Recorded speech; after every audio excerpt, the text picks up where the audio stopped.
অটোকেট software দিয়ে যেভাবে আপনারা রিকল করতে পারবেন।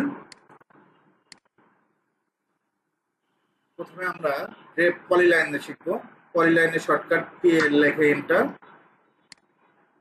এদিকে 5 ফিট আপনি যে কোনো মেজারমেন্টে করতে পারেন। 5 ফিট 5 ফিট 5 ফিট। ওকে,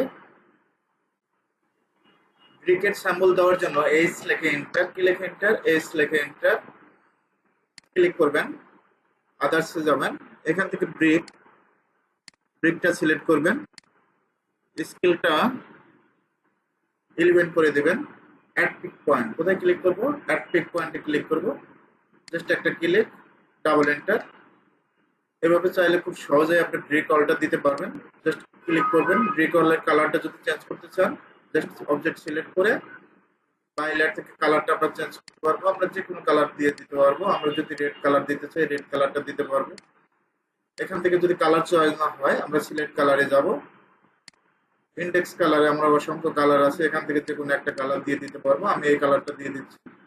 ওকে, এখান থেকে যদি কালার চয়েস না হয় আমরা সিলেক্ট কালারে যাব। এখানে টু কালার আপনি নিজে নিজে তৈরি করতে পারবেন।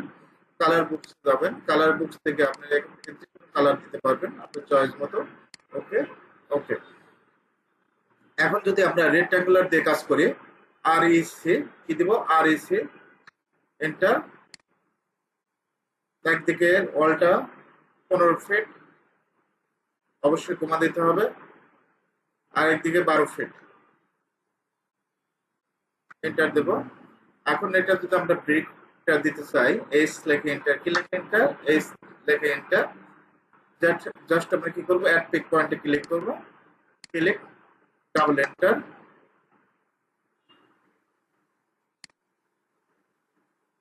Add pick point, click, double enter দিবেন। এইভাবে চাইলে খুব সহজে আপনি যে কোনো ব্রিক ওয়াল তৈরি করতে পারবেন।